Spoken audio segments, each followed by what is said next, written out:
It's time for the movie rating. Tonight's victim is Ricky Lee and Choy, currently in the film of Midnight Shanghai. Hello. Hello, how are you today? It's blazingly hot, man, but surviving. How we guys doing today? How we doing? We're doing good over here. We're in Seattle, and I'm from Santa Fe, New Mexico, and Wana's from Seattle. Are you guys live in the same state, or are you like bouncing back and forth? We're in the same state right now, but we do bounce back and forth. Very cool, very cool. So tell us a little bit about this movie and your involvement, what you are allowed to talk about. We're currently working on a project called Midnight Shanghai, loosely based on a true story. It's based on the Chinese railroad camps of the 1800s, and basically the Chinese were hired to build the American Railroad. And it follows the story of Cho Chin, who is a Chinese girl in her 20s, who her and her brother stole away on a boat, come to America to find their fame and fortune, and only to discover they get into a kind of prison labor camp working on the American Railroad. The story of from when she comes to China, what happens to her in America. So how does this differ from the other story? This sounds, some stories like this kind of familiarity of it. How does this changes up the pace for this type of film? How does this story look, set aside from the other ones like this? Well, this is a little bit unique in that it's about two cultures. It's about the Chinese culture, and she, in the film, meets up with a native scout and his son and falls in love with the son. So it's about bringing in the native, specifically Apache culture, and just introducing both of them into even a wedding ceremony that they'll have. A little bit different location and the storyline, and also because I don't believe there's a film out there that really talks about all of these different features. And just last month they celebrated the 150th anniversary of the Golden Spike. So one of our sponsors is the Chinese History Museum in San Francisco. We have a lot of people behind this film. My partner Richard Beale and I started it 3 years ago. Richard retired and Wana came on board 2 years ago. We shot a pilot. We were able to screen it in front of some producers at Sony Studios in Los Angeles. Got a lot of feedback from them. At that time we were pitching as a series, and they said, well, we're not really interested in a series, but we are interested in a feature film. So this is what you need to do. We took that information, we went back. We're working on the script, trying to finalize the script, finalize some of the A actors, then we'll go back to Sony Studios. In terms of culture, which clearly you're very dedicated to, when it comes to the culture in films, do you think that it's becoming more significant now, or do you think it's becoming less significant in terms of staying close to culture when filmmaking? Just my own personal feelings. I think it's a real relevant story for the time. It's a story that hasn't been told in history. A lot of people don't know the Chinese actually built the American Railroad, and that Abraham Lincoln worked out a deal with the Chinese emperor to send thousands of Chinese here to work on actually forced labor on the American Railroad. Our story doesn't actually take place on the Union Pacific Railroad. It takes place on the Atchison, Topeka, and Santa Fe, and I know, Mike, you're very aware of that railroad being from Missouri, and I'm from Kansas, and it runs right through Wichita down to Santa Fe, and that's where our story picks up. And the little village that I live in Santa Fe called Lamy, New Mexico, my partner Rich and I interested in this story is because it was kind of an urban legend in the village that we live in. And people was always talking about this Chinese railroad working camp. And mixed in, there's an old Indian pueblo, 1472 there. And with the Indian charred pottery, there's all these Chinese pieces of pottery mixed in together. And we're going like, okay, well, how did that happen? Right? So we started investigating. Then we found the actual Chinese railroad camp, the foundation. We found artifacts there. We did some research. One of the village historians have an old railroad camp map, and it was large enough that they had post office. There's a foundation from where the work camp, where the foreman and all the American workers stayed. There's a foundation to an old water tower for a steam engine, and then all the Chinese people camped out around that site. So what we found out through some research is that Cyrus Holliday, who founded the Atchison, Topeka, and Santa Fe in Kansas City, he was friends with the guy who was building the Union Pacific Railroad. They were both on extreme deadlines, and so Cyrus couldn't meet his deadline, more or less.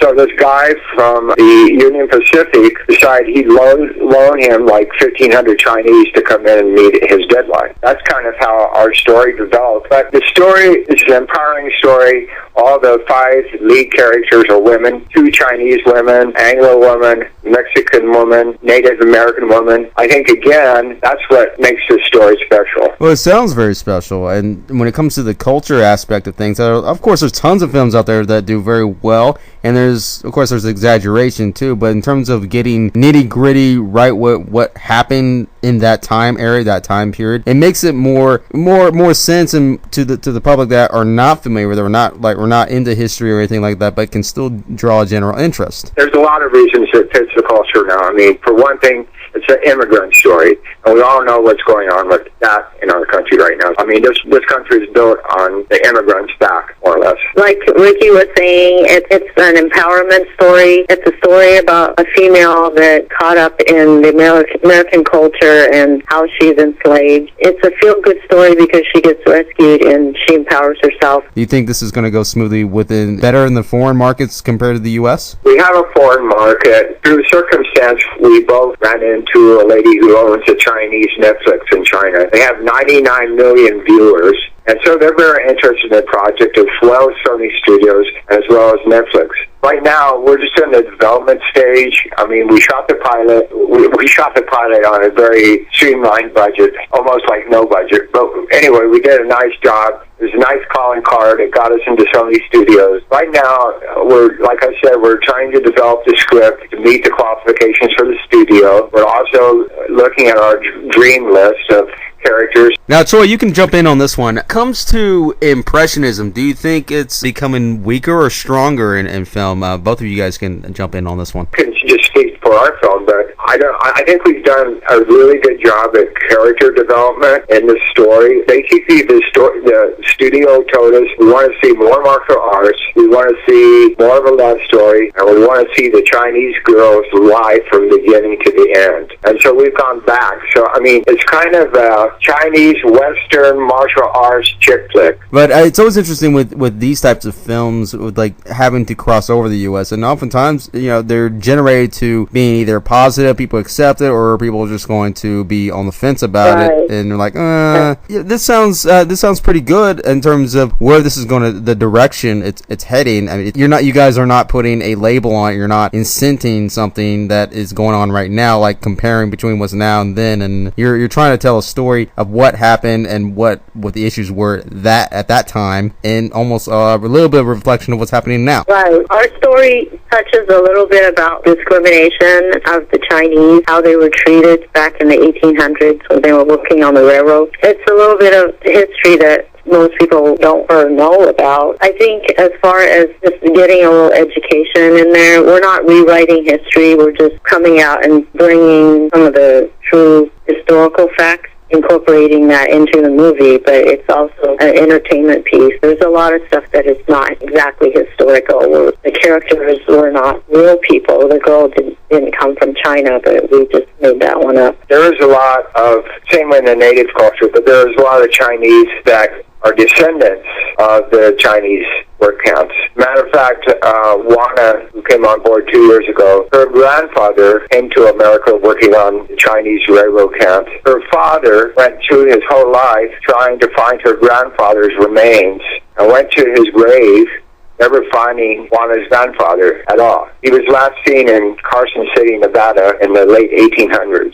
Yeah, so a lot of the Chinese railroad workers, when we did some research, when they passed away, they just buried them along the way in unmarked graves. So there were a lot of people that weren't being accounted for, or they didn't know where they were. Just like Nikki was saying, my father spent a fortune and his whole life looking for his father, and we still don't know where our grandfather is. He just disappeared. With technology we have now, hopefully maybe we'll find everybody that was missing back then, hopefully. But with this film having to give a general idea to the public, especially like in the U.S. with this type of time period, having to get that across. Were you guys a little bit on the fence about how to present this without actually making a sensitive matter? Yeah, we have a really good writer right now, and she's working with us in developing more of a historical. And her name is Katrina Muldoon. She's our new screenwriter. She's done a lot of research to help us get things correct. Since Rich and I started almost 2.5 years ago, we've done a lot of research. And part of that, when we showed the pilot here and there, then we've had people in the audience of Chinese descent that would come up, or native descent, and say, hey,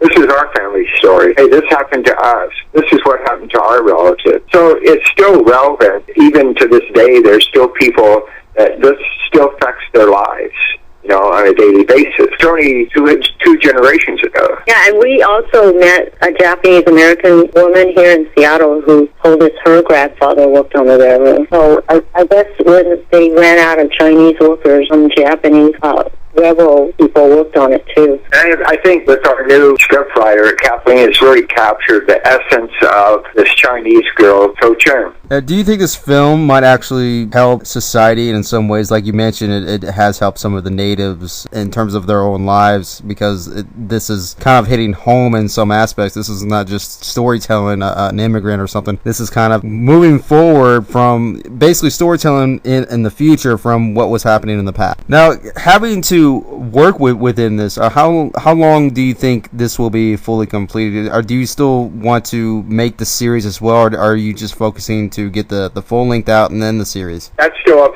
for discussion right now. We have 2 more meetings coming up with the studios. I'm leaving that open. I personally would still like to do a series. It's a story of survival. The story of staying alive, the story of human kindness, is a story of humanity. This is kind of a personal project, okay? So we're not going to sell it out, be very much part of the production. Even if we work with a major studio, we're still going to have artistic control over the project. We've had a chance a couple of times to sell the whole thing, and we're not going to do that. Right now, we feel very closely to it. We want to make sure the story's told right. The people who have read the script and the producers at Sony, everyone has given us great praise about this.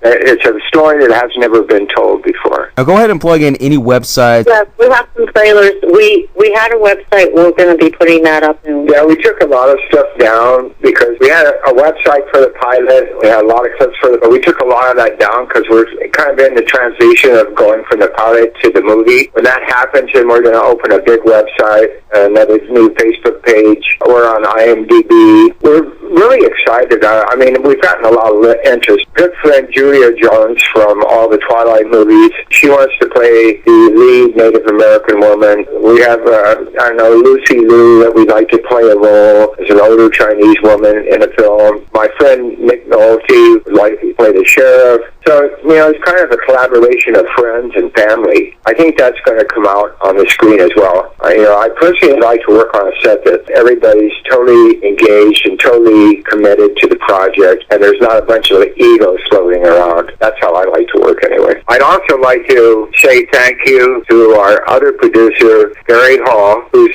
worked alongside us over the last couple of years. And I just want to say thank you, a big shout out to Gary. And we want to thank our writer, Katrina Muldoon. And all the people that helped us out in the pilot over the course of the last year or so. Each and every one of them, our cast and crew from New Mexico, from Seattle. Big shout out to everybody. Thank you. And to Barry and Tony. Yeah, Barry Benelli, Happy Madison Productions, Adam Chandler's group. We thank you so very much. Without him, our pilot would have not happened. And thank you, Mike, for the interview. Yeah, thank you very much. We've really enjoyed it. There you have it, everybody. That is actor Ricky Lee and actress Choy.